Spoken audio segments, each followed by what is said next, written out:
Hello बच्चों, आज मैं हिंदी अंकुश पाठमाला भाग 7 का लेसन 5 लेकर उपस्थित हूँ। इसका शीर्षक है मनुष्य को कितनी जमीन चाहिए। इसके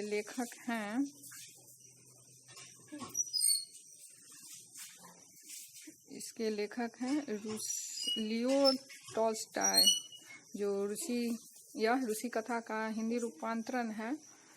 तो इस कहानी के माध्यम से लेखक बताना चाह रहे हैं कि जो बहुत कुछ आदमी में क्या होता है, बहुत पाने की लालसा होती है, वह बहुत ही लालची होते हैं। तो इस कहानी में वह बतला रहे हैं कि मनुष्य को ज़्यादा अधिक लालच नहीं करना चाहिए। अधिक लालच जो है सो जीवन के लिए बेकार है। अधिक लालच करने के लिए आदमी को सुख चैन सब भुला देता है। कुछ व्यक्ति वह संपत्ति को संचय करने में ही वह लगा हुआ रहता है।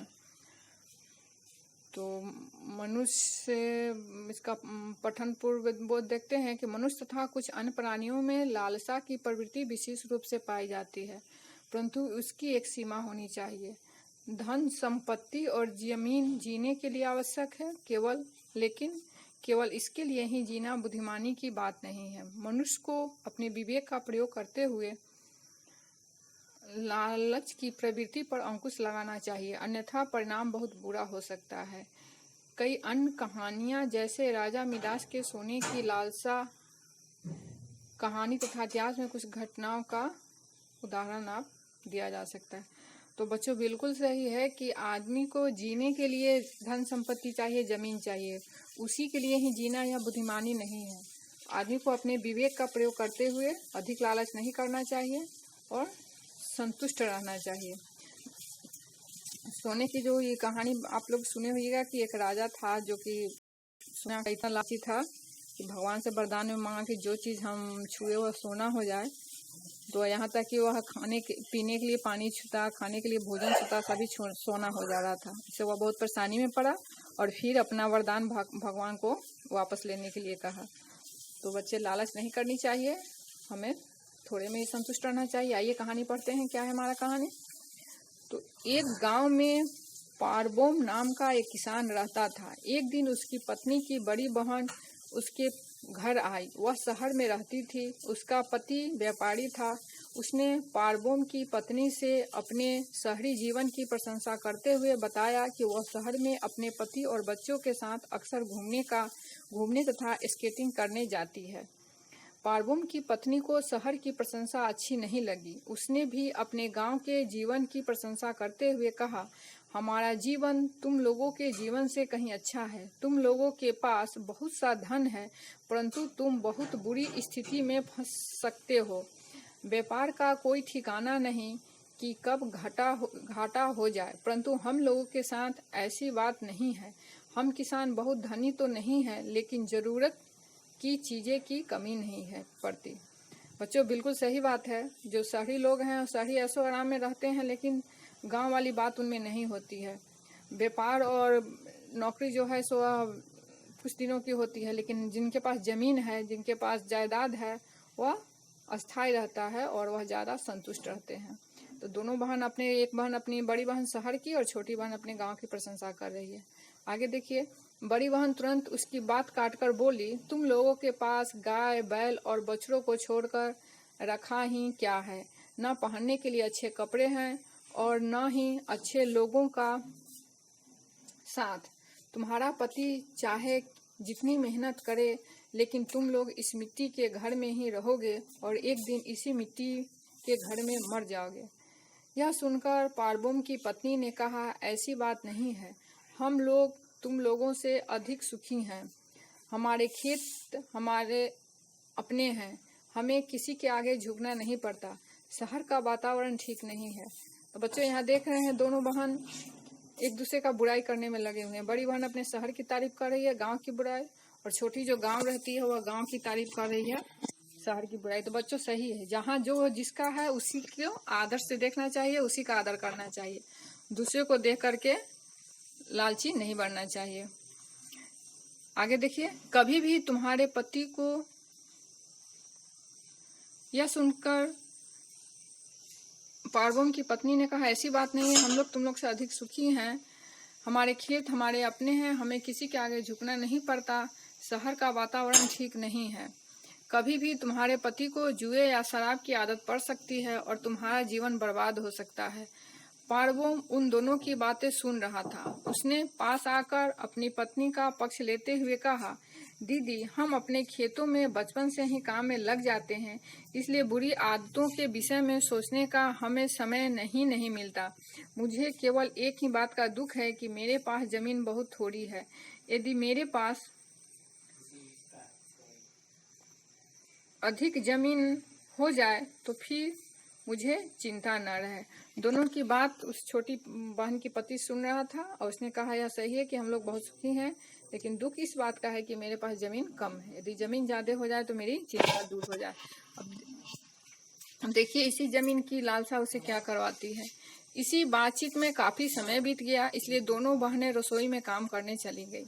पार्वोम के घर के पास एक महिला रहती थी। एक दिन उसने ऐलान किया कि वह अपनी जमीन बेचना चाहती है। गांव के अन्य किसानों के साथ साथ पार्वोम भी उसकी थोड़ी सी जमीन खरीदे। इसके अतिरिक्त उसने अपने एक रिश्तेदार से भी थोड़ी सी जमीन खरीद ली। अब पार्वोम मेहनत करके काफी अनाज पैदा करने लगा। उसने खूब सारा पैसा इकट्ठा कर लिया। एक दिन पार्वोम के घर एक किसान आया। उसने पार्वोम को बताया कि रूस की प्रसिद्ध वोल्गा नदी के पास एक नई बस्ती बसाई जा रही है। वहां बसने वाले हर आदमी को 10 बीघे जमीन मुफ्त दी जा रही है। उस जमीन में बहुत अच्छी पैदावार होती है। कुछ समय पहले वहां एक गरीब आदमी गया था, जिसने जमीन में गेहूं पैदा कर 5,000 रूबल कमा लिए। यह सुनकर पार्वोम की आंखें खुशी और आश्चर्य से फैल गई। उसने सोचा कि उसे भी वहां जल्दी से जल्दी जाकर बस जाना चाहिए। वह बड़े उत्साह से वहां पहुंचा। उसके परिवार में कुल 5 लोग थे, इसलिए उसे 50 बीघा जमीन मिली। यह उसके गांव की जमीन की तुलना में दोगुनी थी। वह इस जमीन में गेहूं पैदा करके बेचने लगा। धीरे धीरे उसके पास काफी पैसा इकट्ठा हो गया। बच्चे, आप देख रहे हैं कि वह जमीन की लालसा में कहां से कहां पहुंच रहा है और पैसे के लिए मेहनत कर रहा है, जमीन खरीद रहा है, पैसा जमा कर रहा है। आगे देखिए। लेकिन अभी भी पार्वोम पूरी तरह संतुष्ट नहीं था। वह और जमीन चाहता था। एक दिन उसने एक व्यापारी से ठेके पर कुछ जमीन ले ली। उस जमीन में भी गेहूं की काफी अच्छी फसल हुई। उसने खूब पैसा कमाया। अब वह ठेके की जमीन से खुश नहीं था। वह चाहता था कि इतनी ही जमीन उसके पास अपनी हो जानी चाहिए। बच्चे, आप देख रहे हैं कि उस व्यक्ति की पार्वोम जो है, उसकी लालसा कैसे धीरे धीरे बढ़ती जा रही है। वह थोड़ा सा गांव में जमीन था, उससे ज्यादा एक व्यक्ति से खरीदा, फिर से उसे यहाँ 50 बीघा मिल गया, फिर भी उसे संतुष्ट नहीं हुआ। ठेके की जमीन लेने लगा, उस पर पैदावार करता था। अब वह चाहता था कि जो दूसरे का के ठेकेदार में काम कर रहा है वह उसकी हो जाए। यानी उसकी लालसा जो है, लोलुपता जो है, सो बढ़ती जा रही है। वह खरीदने के लिए जमीन ढूंढने लगा। कुछ दिनों बाद उसे कुछ बहुत गरीब किसान मिले। वे कम दाम पर अपनी जमीन बेचना चाहते थे। उनसे उसने सौदा तय करके केवल 1,000 रूपयों में 500 बीघा जमीन खरीद ली। कुछ दिन बीते। एक व्यापारी पार्वोम के घर आया। वह अपने घोड़े के लिए चारे की तलाश में था। उसने बताया कि वह वास्कीर से आ रहा है। वहां उसने पिछले दिनों ही कई हजार रूबल में 5,000 बीघा जमीन खरीदी है। अब देखिए बच्चों, इनको धीरे धीरे कैसे लालसा जो है, इनकी लालच बढ़ती जा रही है। यहाँ 1,000 में कितना बीघा खरीद लिए, 500 बीघा जमीन खरीद लिए। फिर भी वो बक्सीर की लालच उनको मिल रही है। अब वहां जाके क्या करते हैं, देखिए आगे। पार्वोम ने सोचा कि 1,000 रूबल में 5,000 बीघा जमीन तो बहुत ही सस्ती है। वह वहां जाकर काफी जमीन खरीद सकता है। और वह अगले ही दिन अपने नौकर के साथ बक्सीर के लिए रवाना हो गया।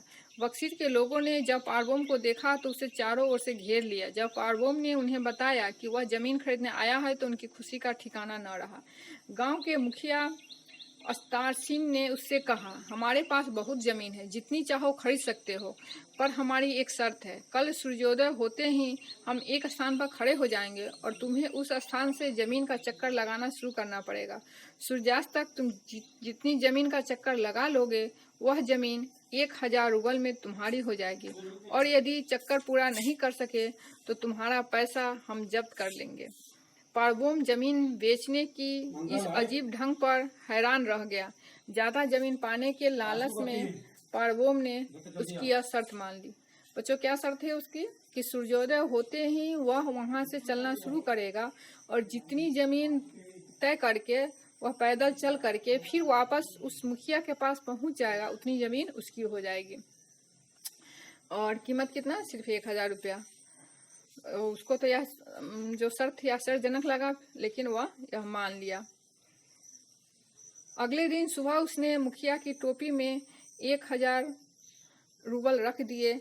रूबल हम रूसी पैसा को रूबल बोलते हैं। तब तक वह वहां और लोग भी जमा हो चुके थे। सूर्योदय होते ही वह जमीन का चक्कर लगाने निकल पड़ा। वह लंबे लंबे डेग भर कर चल रहा था ताकि वह ज्यादा से ज्यादा जमीन का चक्कर लगा सके। कुछ दूर चलने पर उसे काफी गर्मी लगने लगी, पसीना बहने लगा। उसने कोट उतार दिया और सीधी दिशा में तेजी से बढ़ने लगा। चलते चलते उसे लगा जैसे जूते पहनकर चलने में उसे परेशानी हो रही है। उसने जूते उतार दिए और आगे बढ़ गया। जितना आगे बढ़ूंगा मुझे उतनी ही ज्यादा जमीन मिलेगी, यह सोचकर वह और तेज गति से चलने लगा। देखिए बच्चों, यहाँ उन्होंने जब चलना शुरू किया तो गर्मी लगी तेजी से चलने से, तो कोट उतार दिया, जूते उतार दिया, फिर भी वह चलते गए कि जितना हम चल लेंगे उतना जमीन हमारी हो जाएगी। चलते चलते क्या हो गए? दोपहर हो गई।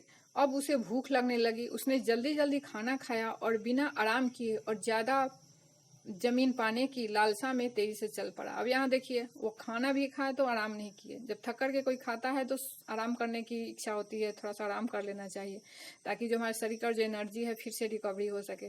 लेकिन उन्होंने ऐसा नहीं किया। क्यों? क्योंकि उनके मन में लालच थी, वह और ज्यादा से ज्यादा जमीन पाना चाहते थे।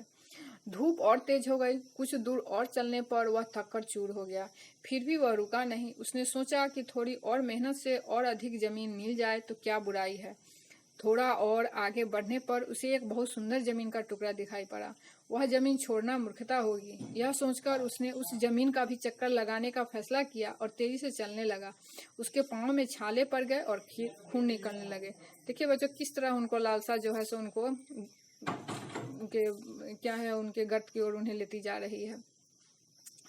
उनके पैर से खून निकल रहा है, छाले पड़ गया है, फिर भी वो चलना नहीं छोड़ रहे हैं। क्यों? और पाने की इच्छा में। और की जो बीमारी होती है ना, बहुत भयानक होती है। उसने सूर्य की ओर देखा तो पता चला कि सूर्यास्त होने में थोड़ा ही समय बाकी रह गया है। उसने मुड़कर मुखिया की ओर देखा, वह बहुत दूर था। उसे लगा कि वह सूर्यास्त तक वहां नहीं पहुंच पाएगा क्योंकि वह बुरी तरह थक गया था। अब वह हर चीज भूल गया, यहाँ तक कि जमीन की बात भी। अब वह केवल यह सोच रहा था कि किसी तरह उसकी जान बच जाए। इसलिए मुखिया के पास पहुंचने के लिए वह चलता गया। जैसे ही वह मुखिया के पास पहुंचा, सूर्यास्त हो गया। पारबोम लड़खड़ाता हुआ मूर्छित सा जमीन पर गिर पड़ा, पर गिरते गिरते भी उसने हाथ बढ़ाकर रूबल से भरी टोपी छू ली। बच्चों, शर्त यही थी कि चक्कर लगाने के बाद उसको मुखिया के पास आना है और उसका जो टोपी है जिसमें वो रूबल रख के गया था 1000, उसको छूना था। तो उसने गिरते गिरते वह ऐसा उसने कर लिया। उसने शर्त को रख लिया। लेकिन आगे देखिए क्या हुआ। मुखिया ने कहा, शाबाश पारबोम, तूने सचमुच काफी जमीन का चक्कर लगाया है। यह सारी जमीन तुम्हारी है। पारबोम का नौकर उसे उठाने के लिए दौड़ा, लेकिन पारबोम के मुंह से खून निकल रहा था, वह मर चुका था। यह देखकर मुखिया हंसा और पारबोम के नौकर की ओर फावड़ा फेंक कर कहा, इसे दफना दो। नौकर ने पारबोम के सिर से पैर तक 3 गज जमीन खोदी और उसे दफना दिया। बच्चों, यहाँ देखिए कितना कैसा इसका अंत हो गया। लालच जो है जिसको इसकी जान ले ली। यह तो बहुत सारा जमीन का चक्कर लगा लिया, नाप लिया, लेकिन क्या हुआ अंत में? पहुंचते पहुंचते यह इतना थक गया था, इतना ये थक गया था कि इसका मुंह से खून निकल गया, इसकी मृत्यु हो गई।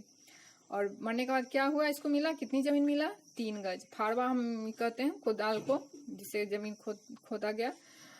और दफनाना, जमीन के नीचे गाड़ना, सबको, मरे हुए मृत शरीर को हम नीचे गाड़ देते हैं, सीधे जलाते नहीं, उसको दफनाना कहते हैं।